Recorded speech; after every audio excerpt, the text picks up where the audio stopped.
there's a few things we have to do to get this whole thing started. I'm gonna rehydrate these beautiful sun-dried tomatoes here that we got from our CSA package.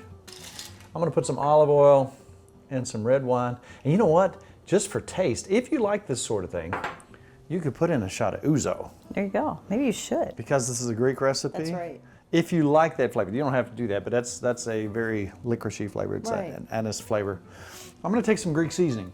Now, if you look up Greek seasoning, if you look up at your store, if you bought Greek seasoning, what you're gonna see is rosemary, basil, oregano, garlic, onion powder, and lemon solids is what they're gonna say. But you could do the same thing yourself, put a little lemon zest because that gives you that nice, wonderful flavor. Today, we're celebrating Greek Day. That's right, Greek Day. Because you have Greek heritage. And I love Greek And I want to make you something that's really good. Thank you. Not too long ago, we were visited by someone who had a casserole. And they did something with zucchini. We looked in our refrigerator. What do we have? We've got lots and lots of zucchini. We have cheese left over from the kids. That's right. I thought we're going to do something that you will really like. I'm excited because I'm hungry. Now, here's what we got going on. We've got all this zucchini. It's that time of year. Yes. Zucchini, zucchini, zucchini, all year long. Right. So how do you make good use of zucchini? The seeds are not that big. So you take a look at the seeds here. We don't waste anything here. We don't peel. We put them on our mandolin and we just slice them. So we're gonna get every bit of use out of these. So what happens when you slice on our mandolin? You need to get you one of these if you don't have one. Mighty This is handy. nice. I'm gonna be careful because I'm getting down to nothing here. What happens when you slice them? Comes out the bottom. Nice, beautiful slices. Kind of pretty too with the green. Zucchini. Yeah, I like that. Now, and we also have some yellow summer squash. Same thing, use the seeds, everything, zero waste. What do you get? You get a nice slice of squash. What a great way to use this. What a great way to so use much it. right now. This Absolutely. time of year, there's so much. Absolutely. So let's do a few more of those. Okay. We've washed these, and again, zero waste. Now, when I grew up years ago and I would talk to the old timers, a lot of these folks had gone through the Depression. Yeah. Nothing went to waste. Nothing went to waste. And you know, I kind of like that philosophy. My dad, when he makes his turkey hash, he picks every bone clean. Yeah, it does. So we have got quite a bit of stuff here for our recipe. Yes, we do. What I'm going to start with, gyro meat. Now that's beef and lamb and spices. So where do you get gyro meat? There's a lot of places you get gyro meat. Just look online, figure out which stores are around you, and I bet you'll find some. It smells like we're at the fair or something. It does. Like a good Greek restaurant. Good Greek restaurant. We've never done this recipe before, but sometimes you know. Yeah. Because we put our vegetables in the oven with olive oil. Right. And we'll just put salt and pepper on. We eat them just like that. We know ahead of time what this is going to taste like and smell like. So we have taken everything in our kitchen that we had available. We had some frozen gyro meat. Well, the grandkids, we don't encourage anybody to play with their food, but the very nature of this cheese, I guess you call it string cheese. I like to pull it apart and play with it. Oh, yeah. We're going to incorporate some mozzarella, or mozzarella, as Taryn used to say. Mozzarella. She used to say mozzarella in her recipes. You know, when we work out, now that we're in our 30s, Yeah, yeah. you know, we gotta have some fuel. Exactly. Oh, I wish you could smell this kitchen. Oh my, I know you're loving this. I'm excited. Because that's one of your favorite things in the world. All right, so we're gonna take a small yellow sweet onion. All right. All right. Ready for chopping?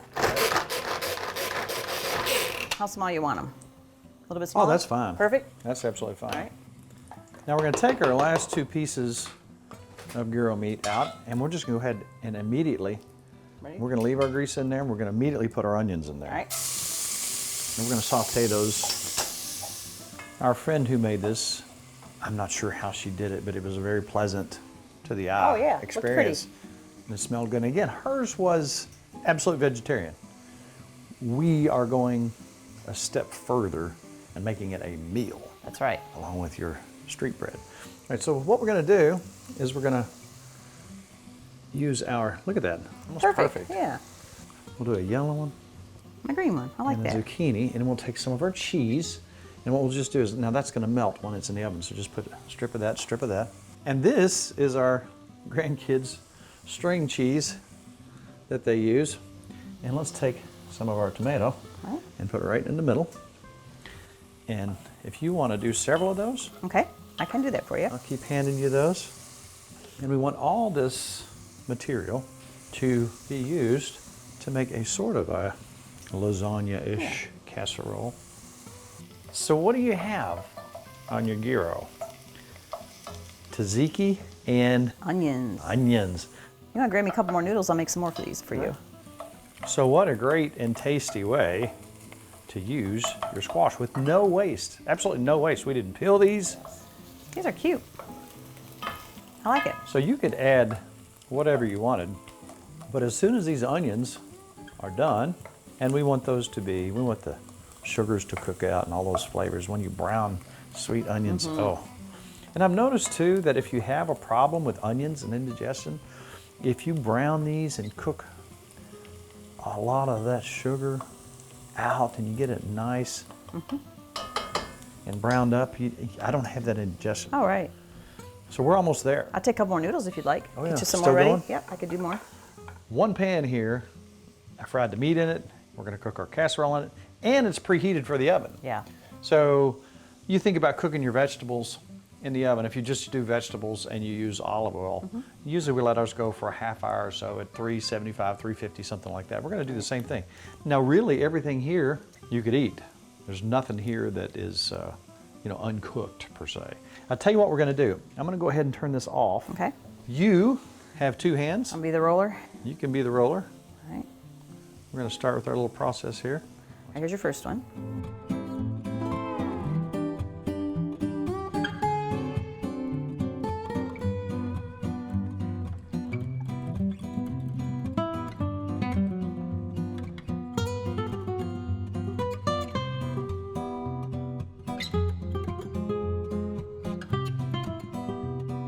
That's pretty, isn't it? Now we had to shape it. It took a little work, It took a lot of work more than 3 hands. to make it pretty. Thank you, Kelly.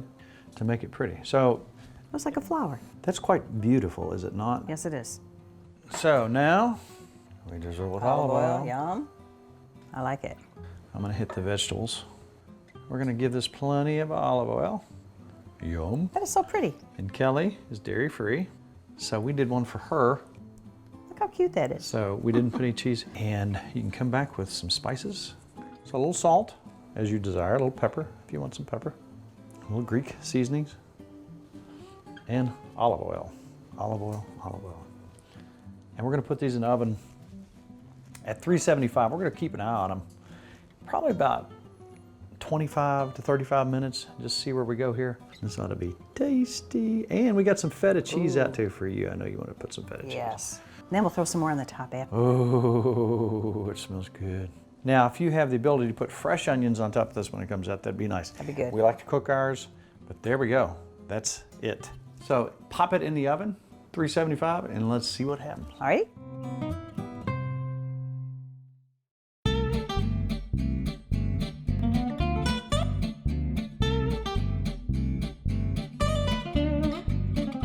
All right, so I think a little more cheese Yes, yum. would be appropriate. A little more cheese, some sun-dried tomato, a little more seasoning, a little more Greek seasoning. Delish. Yum factor 10,000. So what I'm gonna do is cut us out. Slice of pie. It's like a slice of pie. Oh my. It's like a piece of pie. So what are we gonna do here? Oh, tzatziki sauce? Yummy. So what do you call this? I'm gonna call this you know what? Let's just go plain and simple. It's a gyro casserole. Okay. Zucchini gyro casserole. Wow. So, you first. Oh my goodness. That looks delicious. Now, it's not a taste a minute ago. And let me tell you something. This right here, the zucchini really adds something to it. It's almost, and you could use cucumber in here too now to get that cucumber taste. But we have plenty of zucchini, plenty of squash.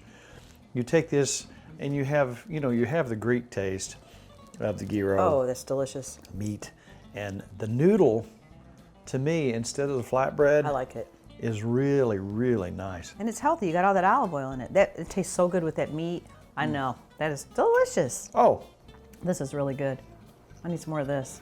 that's one of my favorite things we've That's made good. in the last week. Yes. It was, it was work to put it together, but it was worth it because it's pretty and it's delicious. And look what you end up with. That is, I love it. That's a full meal. You got your meat, you have your pasta, you have your vegetable, you got some olive oil, you get your tzatziki sauce, Yes. and cheese, and it is kind of a wonderful thing. It's kind of delish. So we're going to call this a gyro casserole with zucchini or cucumber.